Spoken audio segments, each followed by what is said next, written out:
Hello, ఎలా ఉన్నారు అందరూ? ఈరోజు మీరు చూస్తుంది టమాటో చట్నీ, కానీ కొంచెం డిఫరెంట్గా. ఇది అన్ని టిఫిన్స్లోకి బాగుంటుంది, ఇన్ఫ్యాక్ట్ రైస్లోకి ఇంకా బాగుంటుంది, చపాతీలోకి కూడా.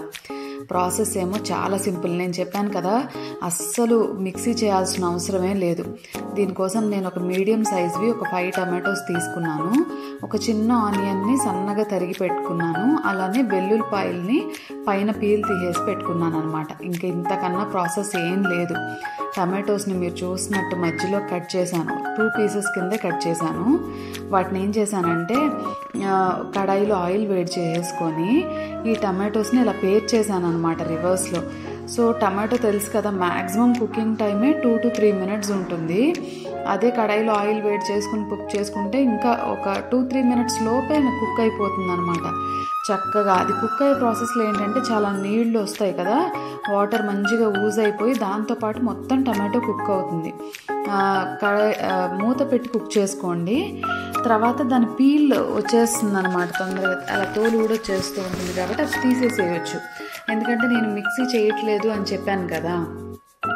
దాంట్లోనే వెల్లుల్లిపాయలు వేసేసాను లాస్ట్లో కుక్ అవుతున్నప్పుడు. దాంతోపాటు సన్నగా తరిగి పెట్టుకున్న కొత్తిమీర వేసేసాను.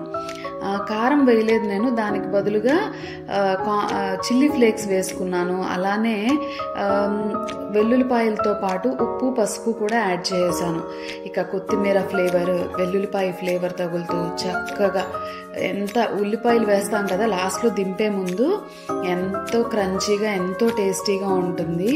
కొంచెం నెయ్యేసి రైస్లో తిన్నా కూడా చాలా చాలా బాగుంటుంది అనమాట.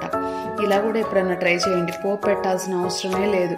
సో ఉల్లిపాయలు వేసుకోవడం మర్చిపోవద్దు, అవి మాత్రం చాలా టేస్ట్ని పెంచుతాయి అన్నమాట.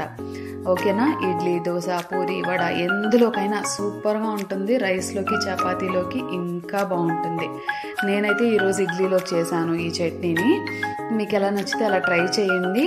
తప్పకుండా మన ఛానల్ని సబ్స్క్రైబ్ చేసి కమెంట్స్లో నాతో షేర్ చేసుకోండి ఇది ఎలా కుదిరిందో. ఓకేనా? తప్పకుండా సబ్స్క్రైబ్ చేయండి. Bye bye.